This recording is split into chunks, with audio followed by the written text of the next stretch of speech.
Welcome to this class. आप सभी लोगों का एक बार फिर से इस क्लास में स्वागत है, जहां पे आज हम लोग सीखने वाले हैं बहुत ही लर्नेबल और बहुत ही कमाल के structure.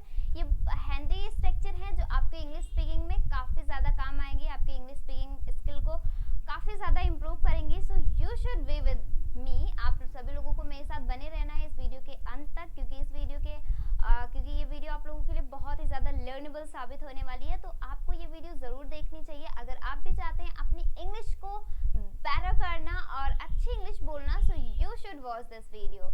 And in the starting of this video, I will share with you a very fantastic story. And ये story बहुत ही कमाल की है। ये story काफ़ी ज़्यादा learnable है, काफ़ी ज़्यादा सीख देने वाली ये story है। तो आप सब ये story ज़रूर सुने, ओके? जैसे कि आप लोग जानते हैं that today is day 10 और day 10 की क्लास में आज हम लोग बहुत ही fantastic से स्ट्रक्चर और स्टोरी सुनने वाले हैं, स्ट्रक्चर देखने वाले हैं, स्ट्रक्चर पढ़ने वाले हैं, स्टोरी सुनने वाले हैं। चलिए क्लास को स्टार्ट करते हैं बिना टाइम को वेस्ट किए हुए। एंड क्लास को स्टार्ट करने से पहले जैसे कि मैं आप लोगों को डेली एक स्टोरी बताती हूँ, तो आज मेरे पास आप लोगों के लिए बहुत ही कमाल की स्टोरी है। स्टोरी है एक गुब्बारे बेचने वाले की और एक लड़के की। एक बार की बात है, एक गुब्बारा वाला होता है, तो अपने गुब्बारे को बेचता है। उसका जो कारोबार था वो काफ़ी अच्छे से चल रहा था। बट जब भी उसका कारोबार थोड़ा डाउन होता था, तो वो क्या करता था, अपने जो हीलियम से भरे गुब्बारे होते थे रेड कलर के, येलो कलर के, तो उनको क्या करता था, हवा में रिलीज कर देता था, ओके, हवा में छोड़ देता था। जैसे ही उसका कारोबार धीमा पड़ता, वो तुरंत क्या करता था, जो हीलियम गैस के गुब्बारे होते थे वो हवा में उड़ा देता था। तो जब भी बच्चे गुब्बारों को आसमान में देखते थे, तो वो अपने पेरेंट्स से जिद करते कि मुझे भी गुब्बारे लेने हैं। इससे उस इंसान का फिर से मुनाफा होने लगता। ऐसे ही वो हर बार करता, जब भी उसके कारोबार जैसे ही डाउन होता था, वो हीलियम गैस के गुब्बारे हवा में छोड़ देता था। एक बार की बात है, जब वो हीलियम गैस के गुब्बारों को हवा में छोड़ता है, तो एक लड़का आता है, उससे पूछता है, उस गुब्बारे बेचने वाले से पूछता है कि आपके पास सारे कलर के बलून हैं और आप हवा में डाल देते हैं, वो उड़ते हैं, रेड कलर के, येलो कलर के, तो क्या अगर कोई काले रंग का गुब्बारा होगा तो वो भी हवा में उड़ेगा? तो जो गुब्बारा बेचने वाला होता है बहुत ही कमाल के आंसर देता है। वो कहता है कि गुब्बारे इसलिए अपने कलर की वजह से नहीं उड़ रहे हैं, वो इसलिए उड़ रहे हैं क्योंकि उनमें क्या भरा है, ये मैटर करता है। ओके, मीन्स दैट कि गुब्बारे इसलिए नहीं उड़ रहे हैं कि उनका कलर रेड है, येलो है, कि क्या है, उसमें क्या भरा हुआ है, इस वजह से वो उड़ रहे हैं। इस स्टोरी का मोरल ये है कि इंसान कभी भी अपने इसलिए नहीं पहचाना जाता है कि वो गोरा है, काला है। अगर आप काले हैं तो कुछ नहीं कर सकते हैं, अगर आप गोरे हैं तो बहुत कुछ कर सकते हैं। ऐसा कुछ भी नहीं होता है। इंसान हमेशा अपने टैलेंट, अपने कॉन्फिडेंस के दम पे जाना जाता है। उसके अंदर कितनी एबिलिटी है, कितना वो टाइम पंक्चुअल है, उसकी वजह से जाना जाता है, ना कि इसलिए जाना जाता है कि वो किस कलर का है, किस रंग का है, वो गोरा है कि सांवला है कि काला है, इसलिए बिल्कुल भी नहीं पहचाना जाता। हर इंसान अपने टैलेंट के दम पे पहचाना जाता है। So never compare yourself with others and never think about, अगर आप सांवले हैं, काले हैं, गोरे हैं, तो कभी भी ये, अगर आप गोरे हैं तो बहुत ज़्यादा घमंड ना करिए, अगर आप सांवले हैं तो बहुत ज़्यादा निराश मत होइए, अगर आप काले हैं तो बहुत ज़्यादा डिसअपॉइंट मत होइए कि हाँ मैं इस कलर का हूँ। आप यूनिक हैं, you are the unique in this world, okay. आप जो कर सकते हैं कोई नहीं कर सकता, क्योंकि आप इसलिए नहीं जाने जाते कि आप किस कलर के हैं, आप काले हैं या सांवले हैं। आप इसलिए जाने जाएंगे कि आपके अंदर टैलेंट, आपके अंदर दम, आपके अंदर कॉन्फिडेंस कितना है। That is the main thing, okay. So I hope you got this story. So all the time you have to think about it. So now let's move ahead towards the class की ओर बढ़ते हैं और देखते हैं आज के हमारे पहले स्ट्रक्चर को, जो आज हम लोग पढ़ने वाले हैं। और स्ट्रक्चर काफी कमाल का है। स्ट्रक्चर है, पहला स्ट्रक्चर है डू एवर प्लस वर्ब की first form or the word, okay. अब स्टोरी के साथ हम कुछ स्ट्रक्चर भी पढ़ लेते हैं। तो हमारा स्ट्रक्चर है डू एवर प्लस वर्ब की first form or the word use करना है। अब इसका मतलब होता है, सबसे पहले मैं आप लोगों को इसका मतलब समझा देती हूँ। जैसे हम बहुत इस तरह के सेंटेंस बोलते हैं ना, कभी तो हंस लिया करो, कभी तो बोल दिया करो, कभी तो कुछ कह दिया करो, कभी तो पूछ लिया करो। तो जब भी हम बात करते हैं इस तरह के सेंटेंस की, तो वहाँ पे हम यूज करते हैं डू एवर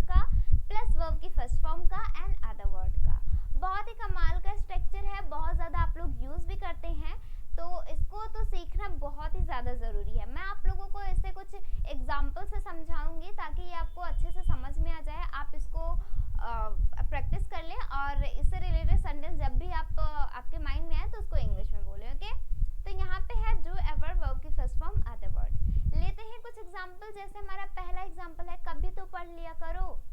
सपोज दैट आप किसी इंसान को ऐसा देखते हैं कि वो हमेशा फोन में लगा हुआ होता है, ठीक है, तो आप यहाँ पे एज ए यूज कर सकते हैं कभी तो पढ़ लिया करो। मैं जब भी देखता हूँ तुम फोन में लगे हुए होते हो। ओके, मैं जब भी देखता हूँ आप फोन में लगे हुए होते हैं। तो कैसे इसको बोलेंगे? कभी तो पढ़ लिया करो। Do ever study, do ever study, कभी तो पढ़ लिया करो। नेक्स्ट एग्जाम्पल है कभी तो मुस्कुरा लिया करो। सपोज दैट आपका कोई फ्रेंड है या फिर कोई ऐसा इंसान है जो हमेशा मतलब ऐसा लगे कि गुस्से में है, तो आप उसे ऐसा बोल सकते हैं कभी तो मुस्कुरा लिया करो। हमेशा ऐसा लगता है कि आप गुस्से में ही हैं। ओके, तो कैसे इसको बोलेंगे? Do ever smile, do ever smile, कभी तो मुस्कुरा लिया करो। डू एवर स्माइल, कभी तो मुस्कुरा लिया करो। ओके, तो ये है आज का हमारा पहला स्ट्रक्चर जो आज आप लोगों ने पढ़ा, और काफी कमाल का स्ट्रक्चर है, बहुत ज्यादा आप लोग यूज करते हैं। So you should practice about it. Okay, चलिए लेते हैं मोर एग्जाम्पल ताकि आपको ये और अच्छे से समझ में आ जाए। हमारा अगला एग्जाम्पल है कभी तो बोल लिया करो या फिर कभी तो बोल दिया करो। ओके, कैसे यूज करेंगे इसको? सपोज दैट कोई ऐसा इंसान है जो हमेशा चुप रहता है, तो आप ऐसे बोल सकते हैं कभी तो बोल दिया करो, कभी तो बोल लिया करो। तो कैसे इसको बोलेंगे? डू एवर स्पीक, कैसे बोलेंगे? डू एवर स्पीक, कभी तो बोल लिया करो। नेक्स्ट है कभी तो देख लिया करो, कभी तो देख लिया करो। इसको कैसे बोलेंगे इंग्लिश में? Do ever see, do ever see, कभी तो देख लिया करो। Do ever see. ओके, तो ये है आज के कुछ ऐसे स्ट्रक्चर जो कि काफी कमाल के हैं, बहुत ही आपको सीखने में भी आपको ये बहुत ही ज्यादा लर्नेबल है। ओके, अगला है कभी तो पूछ लिया करो, कभी तो पूछ लिया करो मेरा फोन लेने से पहले। ऐसे यूज करते हैं ना, सपोज दैट किसी ने बिना पूछे आपका फोन ले लिया, तो आप ऐसा बोलते हैं ना कभी तो पूछ लिया करो मेरा फोन लेने से पहले। कैसे बोलेंगे इसको? Do ever ask, do ever ask, कभी तो पूछ लिया करो। ओके, नेक्स्ट एग्जाम्पल है कभी तो कह दिया करो, कभी तो कह दिया करो। इसको कैसे इंग्लिश में बोलेंगे? डू एवर से, डू एवर से। ओके, तो इस पे आप प्रैक्टिस जरूर करिएगा, काफी कमाल का है और काफी ज्यादा यूज भी करते हैं। So you should practice about it. Okay, आगे बढ़ते हैं हमारे अगले स्ट्रक्चर की ओर एंड देखते हैं आज का हमारा अगला स्ट्रक्चर। हमारा अगला स्ट्रक्चर है वो भी काफी कमाल का है। स्ट्रक्चर है वर्ब के फर्स्ट फॉर्म में आपको आईएनजी यूज करना है, वांट यूज करना है एंड हेल्प का यूज करना है। ओके, ये बहुत ही कमाल का और काफी ज्यादा आप लोग यूज करते हैं, काफी ज्यादा यूज होने वाला ये स्ट्रक्चर है। इससे रिलेटेड सेंटेंस आप बहुत ज्यादा स्पीक करते हैं। ओके, अब इसका मतलब क्या होता है? जैसे हम कभी कभार बोलते हैं ना कि लिखने से ही काम नहीं चलेगा, बोलने से ही काम नहीं चलेगा, पढ़ाई करने से ही काम नहीं चलेगा। ओके, उसको फोकस के साथ पढ़ना पड़ेगा।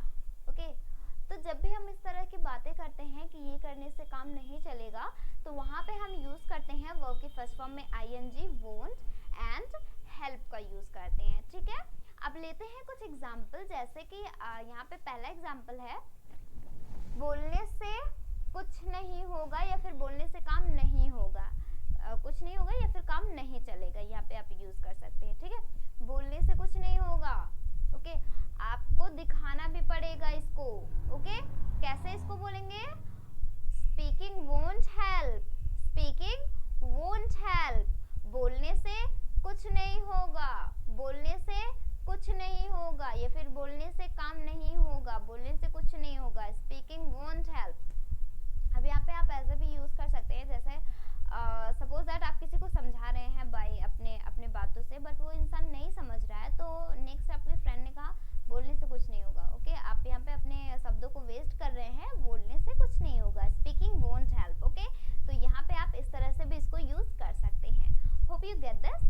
नाउ द नेक्स्ट इज सुनने से काम नहीं होगा। ओके, सुनने से काम नहीं होगा। सपोज दैट किसी की बातें आप बहुत अच्छे ध्यान से सुन रहे हैं, आपके पेरेंट्स ने कहा ये काम कर दीजिए। ओके, आप सुन रहे हैं, सुनने में मगन हैं, तो आपके पेरेंट्स ने कहा सुनने से काम नहीं होगा। ओके, चलिए काम करिए। ओके, सुनने से काम नहीं होगा। ओके, या फिर आप कोई चीज़ें ऐसे सुन रहे हैं एंड जैसे आप सपोज दैट आप इंग्लिश स्पीकिंग की क्लिप देख रहे हैं, ठीक है, आप सिर्फ सुने ही जा रहे हैं बट बोल नहीं रहे हैं, प्रैक्टिस नहीं कर रहे हैं, तो वो काम नहीं करेगा। ठीक है, तो वहाँ पे आप यूज़ कर सकते हैं सुनने से काम नहीं होगा। ओके, आपको उसको प्रैक्टिस भी करनी है, स्पीक भी करना पड़ेगा, उसके बाद आप बोलेंगे। ओके, तो कैसे इसको बोलेंगे? Hearing won't help, listening won't help आप यहाँ पे यूज़ कर सकते हैं। Hearing won't help, listening won't help. Okay, तो इस तरह से आप इससे रिलेटेड सेंटेंस को काफ़ी अच्छे से यूज़ करके अपनी इंग्लिश को बेटर कर सकते हैं। Okay, so now the next is, आगे बढ़ते हैं हमारे अगले एग्जाम्पल की ओर एंड देखते हैं कुछ और एग्जाम्पल जो कि आप काफ़ी ज़्यादा यूज़ करते हैं। तो हमारा अगला जो एग्जाम्पल है वो है, देखने से काम नहीं होगा। ओके, देखने से काम नहीं होगा या फिर देखने से काम नहीं चलेगा। सपोज दैट आप मूवी देख रहे हैं तो अक्सर पेरेंट्स का ये कहना ज़रूर होगा, टीवी देखने से काम नहीं होगा, टीवी देखने से काम नहीं चलेगा। ओके, तो कैसे इसको इंग्लिश में बोलेंगे? Watching won't help, watching won't help, या फिर सीइंग वोंट हेल्प आप यहाँ पे यूज कर सकते हैं। Okay, watching won't help. Okay, next example है, कहने से काम नहीं होगा। ओके, कहने से काम नहीं होगा। जैसे कभी कभार क्या होता है, जब आप किसी से कहते हैं कुछ करने के लिए, जब आप कहते जाते हैं बट वो इग्नोर करते जाते हैं, तो आप क्या बोलते हैं? कहने से काम नहीं होगा, हमें दूसरा रास्ता अपनाना पड़ेगा। ओके, तो इसको कैसे बोलेंगे? Saying won't help, saying won't help, saying won't help. Okay, सिर्फ आपको वर्ब यूज करनी है आईएनजी के साथ, फिर उसके बाद आपको वोंट हेल्प ऐसे लगा देने हैं सारे सेंटेंस में। ओके, आपको कुछ ज़्यादा यूज भी नहीं करना है, बहुत ही कमाल का स्ट्रक्चर है और बहुत ज़्यादा यूज भी करते हैं आप लोग। ओके, अगला हमारा एग्जाम्पल है, बैठने से काम नहीं होगा। बैठने से काम नहीं होगा, इसको कैसे बोलेंगे? काफ़ी ज़्यादा आप लोग यूज करते आते होंगे, बहुत ज़्यादा लोगों को बोला भी होगा, बैठने से काम नहीं होगा। ओके, काम करना पड़ेगा तब काम होगा, तो इसको कैसे यूज करेंगे? Sitting won't help. Okay, sitting won't help, बैठने से काम नहीं होगा, सिटिंग वोंट हेल्प। ओके, तो इस तरह से आप ढेरों सेंटेंस को क्रिएट करके अपनी इंग्लिश में यूज करके अपनी इंग्लिश को बेटर कर सकते हैं। अगला है, बताने से काम नहीं होगा। बताने से काम नहीं होगा। ओके, तो इसको कैसे यूज करेंगे? Telling won't help, telling won't help, बताने से काम नहीं होगा, हमें कुछ ऐसा करना पड़े कि विश्वास हो जाए। जैसे सपोज दैट आप किसी को अपनी बातों से विश्वास करना चाह रहे हो, विश्वास दिलाना चाह रहे हो, अगर वो आपको गलत समझ रहा हो तो आप ऐसा यूज करते ना, बताने से काम नहीं होगा, हमें कुछ और सोचना पड़ेगा। ओके, तो वहाँ पे आप इसको यूज कर सकते हैं, टेलिंग वोंट हेल्प। ओके, तो ये रहा आज का सेकेंड स्ट्रक्चर जो कि बहुत ही कमाल का है और काफ़ी ज़्यादा आप लोग यूज़ भी करते हैं, काफ़ी लर्नेबल है, यूजेबल है और काफ़ी कमाल का है। So you have to practise about this. Okay, चलिए आगे बढ़ते हैं हमारे अगले स्ट्रक्चर की ओर एंड देख लेते हैं आज का हमारा अगला स्ट्रक्चर। तो आज का हमारा अगला स्ट्रक्चर है वो भी बहुत ही कमाल का स्ट्रक्चर है वाइल का। सबसे पहले आपको यहाँ पे यूज़ करना है वाइल, फिर यहाँ पे आपको यूज करना है वर्ब की फर्स्ट फॉर्म में आईएनजी, सब्जेक्ट यूज करना है, वाज ये वर्ड यूज करना है, फिर यहाँ पे आपको यूज करना है वर्ब की फर्स्ट फॉर्म में आईएनजी एंड ऑब्जेक्ट यूज करना है। ठीक है, अब इसका मतलब होता है वक्त। जैसे पढ़ाते वक्त वो फोन देख रहा था, पढ़ते वक्त वो टीवी देख रहा था। ओके, खाते वक्त वो सोच रहा था। ओके, दवा खाते वक्त वो रो रहा था। तो जब भी हम इस तरह की बात करते हैं, इस तरह के सेंटेंस की बात करते हैं, तो वहाँ पे हम यूज करते हैं वाइल का। वाइल वर्ब की फर्स्ट फॉर्म में आईएनजी, सब्जेक्ट प्लस वाज या word, ING form of verb and then object यहाँ पे हम यूज करेंगे। ठीक है, अभी यहाँ पे हम लेते हैं कुछ एग्जाम्पल्स, इसको एग्जाम्पल से काफ़ी अच्छे से समझते हैं। तो यहाँ पे हमारा पहला जो एग्जाम्पल है, पढ़ाते वक्त वह बात कर रहा था। सपोज दैट आप पढ़ा रहे हैं और कुछ स्टूडेंट क्या कर रहे हैं? बात कर रहे हैं। ठीक है, तो यहाँ पे आप ऐसे यूज कर सकते हैं, पढ़ाते वक्त वह बात कर रहा था। तो इसको कैसे यूज करेंगे? While teaching he was talking, while teaching he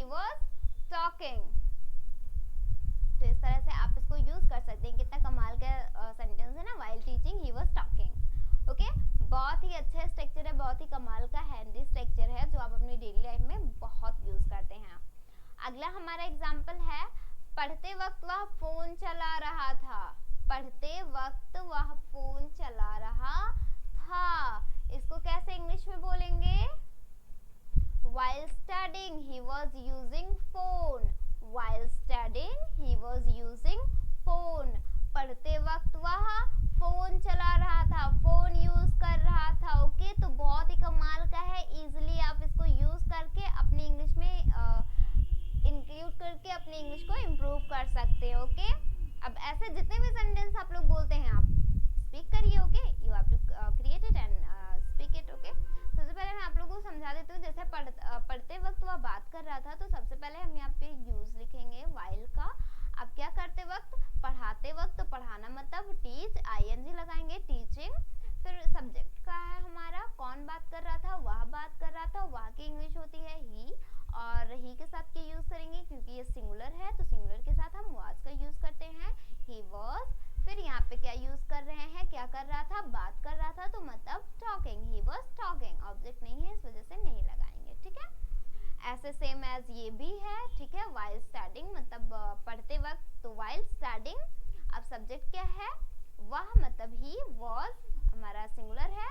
आप यूज मतलब इस्तेमाल, मतलब फोन चलाना मतलब इस्तेमाल करना, तो यूज यूजिंग हो जाएगा। क्या चला रहे हैं? फोन चला रहे हैं। फोन मतलब हमारा ऑब्जेक्ट है, ठीक है। तो यहाँ पे इसको यूज करेंगे। आगे बढ़ते हैं, लेते हैं कुछ और एग्जाम्पल। यहाँ पे अगला हमारा एग्जाम्पल है, खाना खाते वक्त मैं टीवी देख रहा था।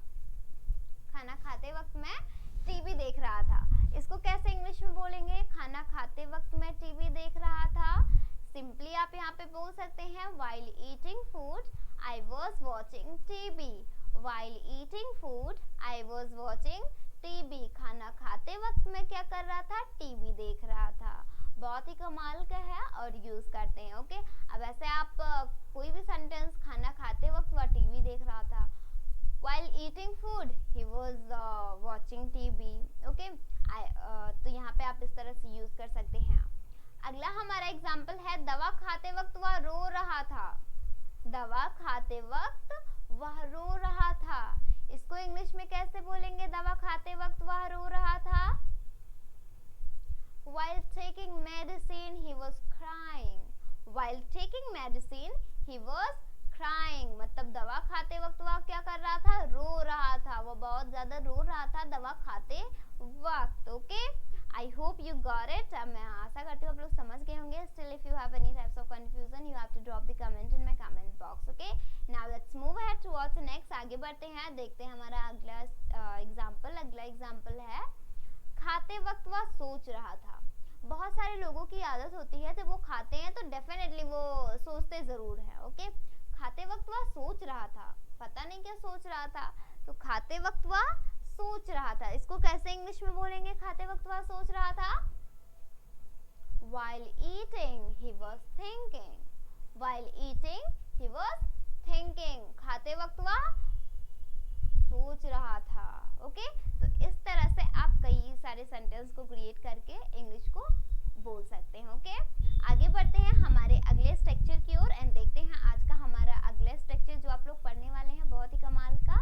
अगला हमारा स्ट्रक्चर है what's there to plus verb की फर्स्ट फॉर्म। बहुत ही कमाल का है, बहुत ही इजी भी है, क्योंकि यहाँ पे आपको यूज क्या करना है?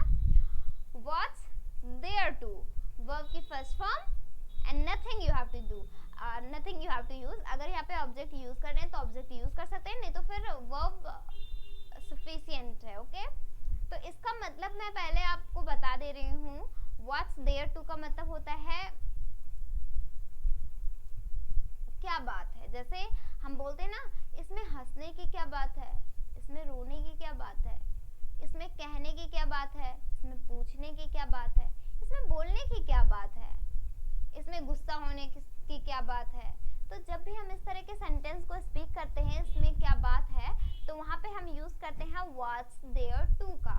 किसका यूज करते हैं? what's there to का। चलिए कुछ एग्जाम्पल से इसको और अच्छे से समझते हैं। तो यहाँ पे हमारा पहला एग्जाम्पल है, इसमें हंसने की क्या बात है, इसमें हंसने की क्या बात है, इसको इंग्लिश में कैसे बोलेंगे? what's there to laugh. What's there to laugh? इसमें हंसने की क्या बात है? सपोज दैट किसी ने कुछ गलत बता दिया, ठीक है, आप सपोज दैट आप क्लास में हैं और किसी स्टूडेंट ने गलत बता दिया, सारे स्टूडेंट ने उस पर हंस दिया। आपने कहा इसमें हंसने की क्या बात है, गलती सभी से हो सकती है, तो कैसे इसको बोलेंगे, what's there to love, what's there to love, इसमें हंसने की क्या बात है, या फिर इसमें हंसने वाली कौन सी बात है, ऐसे भी आप इसको यूज कर सकते हैं। अगला हमारा एग्जांपल है, इसमें पूछने की क्या बात है। ओके, सपोज दैट आपके पास बाइक है और आपके फ्रेंड ने कहा कि मुझे अपनी बाइक दे दो, तो आपने कहा इसमें पूछने की क्या बात है, आप ले लो, आप ही की बाइक समझो। ओके, तो कैसे बोलेंगे इसमें पूछने की क्या बात है, तो इसको कैसे बोलेंगे, what's there to ask, what's there to ask, consider it's your. Okay, समझो ये आप ही का है। Okay, what's there to ask, इसमें पूछने की क्या बात है। तो यहाँ पे आप इस तरह से ढेर सारे सेंटेंस को क्रिएट कर सकते हैं। तो इस स्ट्रक्चर से इस तरह के सेंटेंस को बनाया जाता है और काफ़ी अच्छा स्ट्रक्चर है और काफ़ी ज़्यादा यूज़ भी करते हैं, काफ़ी ज़्यादा लर्नेबल भी है। Okay, so you should practice about this. Okay, इसमें क्या बात है। आगे बढ़ते हैं अगले एग्जाम्पल की ओर, देख लेते हैं हमारा आगे का एग्जाम्पल। और अगला हमारा जो एग्जाम्पल है बहुत ही कमाल का एग्जाम्पल है। The next example is that, इसमें बोलने की क्या बात है, इसमें बोलने की क्या बात है। ओके, सपोज दैट किसी ने आपसे कहा कि मैंने आपका एक सामान ले लिया था, तो बंदा अच्छा है, तो उसने कहा कि इसमें बोलने की क्या बात है, कोई बात नहीं है। ओके, तो कैसे बोलेंगे, what's there to speak, what's there to speak, इसमें बोलने की क्या बात है। Okay, what's there to speak, what's there to tell यहाँ पे आप यूज कर सकते हैं, क्योंकि हम किसी को क्या कर रहे हैं, बता रहे हैं। Okay, what's there to speak मतलब बोलना। ओके, कोई चीज। नेक्स्ट है, इसमें कहने की क्या बात है। ओके, इसमें कहने की क्या बात है, इसको कैसे बोलेंगे इंग्लिश में, व्हाट्स देयर टू से, इसमें कहने की क्या बात है। ओके, इसमें कहने की क्या बात है कि आप मेरा सामान कुछ दिनों के लिए यूज करना चाहते हैं, आप ले सकते हैं। Okay, it's you can take it, what's there to say. Okay, कहने की क्या बात है। नेक्स्ट एग्जाम्पल है, इसमें रोने की क्या बात है। सपोज दैट आपने किसी को कुछ कहा और वो रोने लगा, तो आप यहाँ पे एज ए यूज कर सकते हैं, इसमें रोने की क्या बात है। ओके, कैसे बोलेंगे इसको, what's there to cry, what's there to cry, इसमें रोने की क्या बात है, what's there to cry. Okay, इसमें रोने की क्या बात है, आप इतना ज्यादा रो रहे हैं, तो यहाँ पे इस तरह से आप इसको यूज कर सकते हैं, बहुत ही कमाल का है। And you should practice and you should apply in your speaking skill. Okay, आगे बढ़ते हैं हमारे अगले स्ट्रक्चर की ओर एंड देखते हैं आज का हमारा अगला स्ट्रक्चर जो आज आप लोग पढ़ने वाले हैं। नेक्स्ट स्ट्रक्चर है, from today onwards, subject will verb की first form object. From today onwards, subject will verb की फर्स्ट फॉर्म ऑब्जेक्ट यहाँ पे यूज करना है। बहुत ही कमाल का स्ट्रक्चर है। वैसे आज मैंने आप लोगों को अभी तक मैंने आप लोगों को जितने भी स्ट्रक्चर प्रोवाइड किए हैं, सारे के सारे लर्नेबल हैं, यूजेबल हैं, उसको यूज करिए और अपनी इंग्लिश को इम्प्रूव करिए। ओके, तो यहाँ पे पहला हमारा जो फ्रॉम टुडे ऑनवर्ड्स का यूज करना है, सब्जेक्ट यूज करना है, विल का यूज करना है, वर्ब की फर्स्ट फॉर्म का यूज करना है, फिर अदर वर्ड और ऑब्जेक्ट का यूज करना है। इसका मतलब होता है आज के बाद से, आज के बाद से मैं खूब मेहनत करूंगा, आज के बाद से मैं कठिन परिश्रम करूंगा, आज के बाद से मैं पढ़ाई करूंगा, आज के बाद से मैं उससे बात करूंगा, आज के बाद से मैं स्कूल जाऊंगा। तो जब भी हम बात करते हैं इस तरह के सेंटेंस की कि आज के बाद से मैं कोई काम करूंगा, तो वहाँ पे हम यूज करते हैं from today onwards. From today onwards, subject will and verb की फर्स्ट फॉर्म ऑब्जेक्ट का यूज करते हैं। जैसे फॉर द एग्जांपल, आज के बाद से मैं कठिन परिश्रम करूंगा। ओके, सपोज दैट किसी ने आपको ऐसी बातें बोल दी जो आपको बहुत ज़्यादा मतलब बुरी लगी, अच्छी नहीं लगी, तो आपने कहा आज के बाद से मैं बहुत कठिन परिश्रम करूंगा। ओके, सपोज आप काम नहीं करते हो और किसी ने कहा कि आप तो एकदम यूजलेस हैं, आप काम नहीं करते हैं, तो आपने डिसाइड किया आज के बाद से मैं कठिन परिश्रम करूंगा। तो कैसे इसको स्पीक करेंगे, from today onwards I will do hard work, from today onwards I will do hard work, आज के बाद से मैं कठिन परिश्रम करूँगा। ओके, तो इस तरह से आप इसको यूज़ कर सकते हैं। जितने भी सेंटेंस आप इससे रिलेटेड बोलें कि आज के बाद से, तो वहाँ पे आप यूज़ कर सकते हैं फ्रॉम टुडे ऑनवर्ड्स। ओके, आज के बाद से मैं स्कूल रोज जाऊंगा, आज के बाद से मैं स्कूल रोज जाऊंगा। ओके, सपोज दैट आप कभी कभी जाएं और फिर उसके बाद आपके पेरेंट्स ने आपको बहुत समझाया और कहा कि स्कूल डेली जाना चाहिए, तुम स्कूल डेली जाओ, तो आपने कहा ठीक है, आज के बाद से मैं स्कूल डेली जाऊंगा, रोज जाऊंगा। तो कैसे बोलेंगे इसको? From today onwards I will go to school daily. From today onwards I will go to school daily। आज के बाद से मैं स्कूल डेली जाऊंगा, रोज जाऊंगा। ओके, तो यहाँ पे आप इसको इस तरह से यूज कर सकते हैं। आगे बढ़ते हैं, लेते हैं कुछ और एग्जाम्पल इसको समझने के लिए अच्छे से। अगला हमारा एग्जाम्पल है, आज के बाद से मैं अपना काम पूरा करूंगा। आज के बाद से मैं अपना काम पूरा करूंगा। सपोज दैट आप स्कूल में गए और आपका काम कंप्लीट नहीं रहा, आपके टीचर ने आपको डांटा और मार भी दिया स्टिक से, तो आपने कहा आज के बाद से मैं अपना काम पूरा करूंगा। इसको कैसे बोलेंगे? From today onwards I will complete my work. From today onwards I will complete my work. आज के बाद से मैं अपना काम पूरा करूंगा। अगला है, आज के बाद से हम अच्छे इंसान बनेंगे। ओके, आज के बाद से हम अच्छे इंसान बनेंगे। इसको कैसे बोलेंगे? From today onwards we will be the good person। From today onwards we will be the good person। आज के बाद से हम अच्छे इंसान बनेंगे। Okay, so this is the structure which you can use while speaking। अगला है, आज के बाद से मैं पढ़ाई करूंगा। आज के बाद से मैं पढ़ाई करूंगा। इसको इंग्लिश में कैसे बोलेंगे? From today onwards I will study। From today onwards I will study। Okay, तो ये रहे आज के हमारे कुछ ऐसे स्ट्रक्चर जो काफ़ी ज़्यादा लर्नेबल है, काफ़ी ज़्यादा हैंडी स्ट्रक्चर हैं और बहुत ही कमाल के स्ट्रक्चर हैं। इन पे आप प्रैक्टिस ज़रूर करिएगा। So I hope you got all the structure whatever I taught today. Okay, जो भी मैंने आज आप लोगों को पढ़ाया है, आई होप आप लोग समझ गए होंगे। इस पर प्रैक्टिस बहुत ज़्यादा ज़रूरी है। जब तक आप प्रैक्टिस नहीं करेंगे तब तक इम्प्रूवमेंट नहीं ला सकते। Okay, so you should practice. आज की वीडियो में बस इतना ही। हम मिलते हैं हमारी अगली क्लास में कुछ ऐसे एक्साइटिंग से स्टोरी और लर्नेबल से स्ट्रक्चर लेके, लर्नेबल से टॉपिक लेके जो आपके इंग्लिश